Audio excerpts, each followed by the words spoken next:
संजय दत्त एक स्टार के रूप में तो फेमस हैं ही, लेकिन कई बार उनका नाम गैंगस्टर्स के नाम से भी जोड़ा गया है और उनको जेल भी हुई थी। पर बहुत कम ही लोग हैं जिनको यह पता है कि संजय दत्त को जेल क्यों जाना पड़ा था। तो अगर आप भी जानना चाहते हैं कि आखिर क्यों मुन्ना भाई जेल गए थे, तो चलो जानते हैं।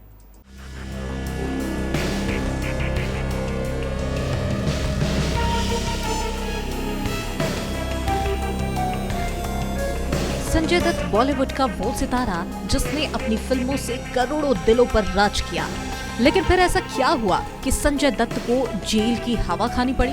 कहीं ऐसा तो नहीं कि ये बॉलीवुड का सितारा असल जिंदगी में भी एक खलनायक ही था, जैसे कि वास्तव मूवी में दिखाया गया?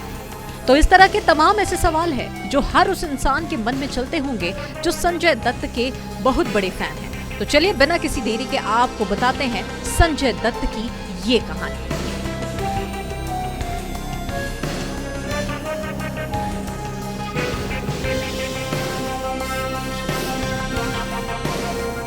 दरअसल साल 1993 की बात है, जब 12 मार्च को मुंबई में सिलसिलेवार बम धमाके हुए थे।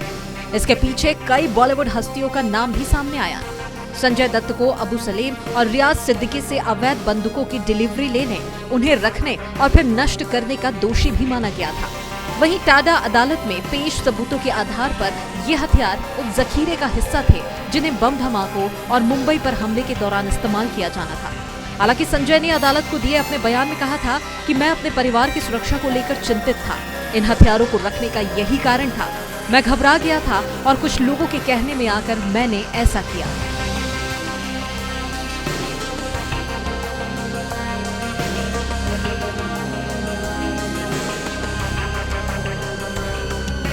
वहीं 1993 वो वक्त था जब संजय थानेदार, सड़क, साजिद और खलनायक जैसी तमाम फिल्मों से सुपरस्टार बन चुके थे। संजय दत्त को पहले 1993 अप्रैल में गिरफ्तार किया गया और फिर सुप्रीम कोर्ट ने उन्हें 1995 में बेल पर रिहा किया, लेकिन 2 ही महीने बाद दिसंबर 1995 में उन्हें फिर गिरफ्तार कर लिया गया।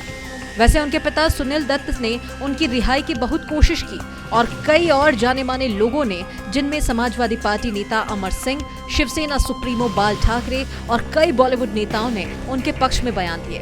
बहरहाल लंबी कानूनी जद्दोजहद के बाद 1997 में उन्हें फिर जमानत मिली।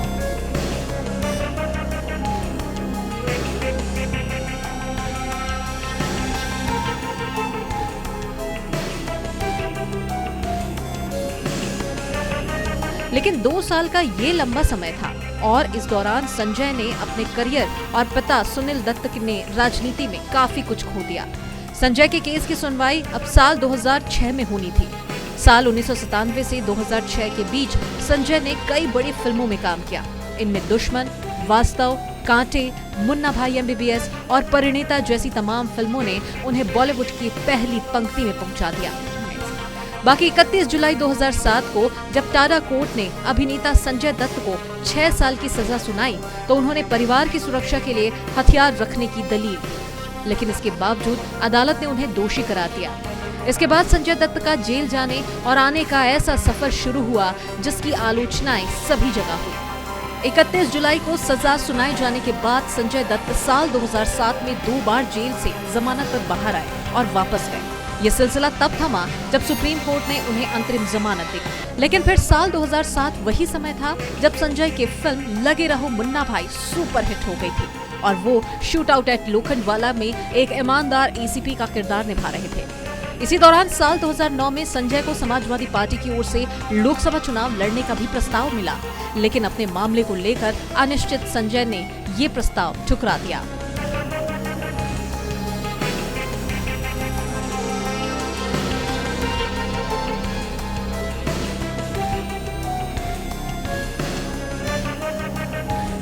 कुल मिलाकर संजय दत्त को सरेंडर के लिए 1 महीने का समय दिया गया था। इस दौरान संजय दत्त ने अपनी रुकी हुई फिल्मों की शूटिंग पूरी की। संजय जेल जाने के बाद भी विवादों में रहे। ये विवाद तब शुरू हुआ जब उन्होंने पैरोल पर बाहर आना शुरू कर दिया। संजय दिसंबर 2014 को अपनी पत्नी मान्यता की खराब तबीयत की बात कहकर बाहर आए और फिर उनकी ये पैरोल 3 बार बढ़ाई गई। यही कारण था कि जिसकी वजह से संजय दत्त विवादों में फंसते चले गए।